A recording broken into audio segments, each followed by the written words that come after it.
Good morning. Welcome to Time in His Word. Yesterday, as I drove across Wisconsin, everything's brown. Nothing's really got any green to it. It's just that time of year. But yet there was some snow here and there. And as I was driving along, I was looking at it, and I was looking at the beauty that God has created. Even though there's no greens, there's no colors, it's just all brown and dead because it's winter and going through the natural process. It was still yet pretty in certain places with the way the snow was laying and that. And as I rode along, I kind of daydreamed, still paying attention to traffic. There wasn't a lot, but still paying attention to traffic of things that I'm working on, things I'm praying about, just life in general, just riding along and observing and enjoying God's beauty. There's beauty in whatever we see for the day, be it the middle of summer or be it the middle of winter. It's being able to see what God has created and the cycle of things. And as I rode along, and I was thinking about how I was going to have to, I was a little overwhelmed. I meant that might not be the right word, but I felt overwhelmed because I couldn't make the first stop yesterday, so I had to run the load backwards. Luckily, the second place receives till 10 o'clock at night, and the way the load was stacked on the trailer, they were able to get their stuff off.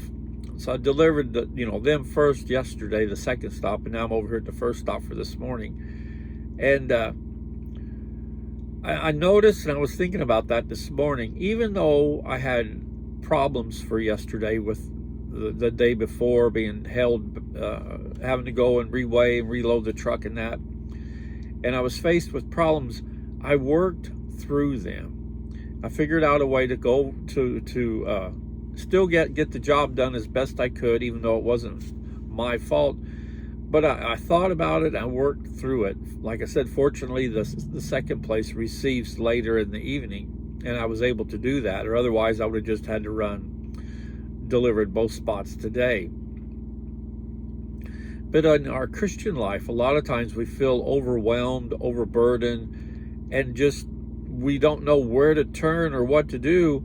And that happens to all of us, especially as you grow in your walk in faith and you start allowing God to lead you to do different things that you never thought of or never even imagined doing. You'll have an overwhelming feeling, and you'll have that feeling like, it was a lot easier just to sit on the back pew and observe.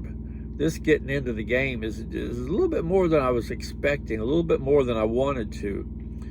And that's a natural feeling.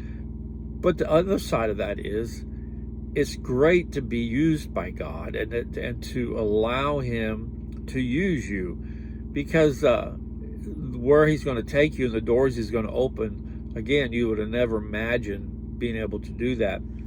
In Isaiah, the 41st chapter, verse 10, it says this: "Do not fear, for I am with you. Do not anxiously look about you, for I am your God. I will strengthen you. Surely I will help you. Surely I will uphold you with my righteous right hand." As we go through our daily lives and as Christians, like I said, a lot of times we struggle. Outwardly, we appear like we are not, but inwardly we are. We've got that constant battle going on, trying to figure out what God's wanting us to do, and if we're doing the right thing, and if we're going the right way. And that's all natural. That's all a natural progression of following Him and going and doing things that you would never expect to do.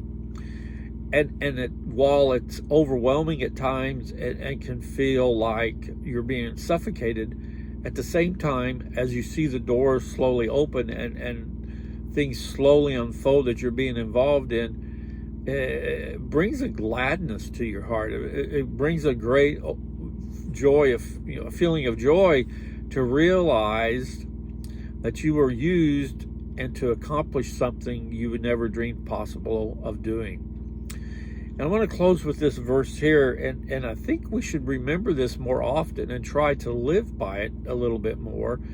We spend our time studying His Word and growing in our faith in that, but we forget to let Him lead the way. And in verse 13 of the 41st chapter of Isaiah, it says this, "For I am the Lord your God, who upholds your right hand, who says to you, do not fear, I will help you." And we tend to forget that. We tend to look at what's going on around us, and we let that overwhelm us. We let that smother us.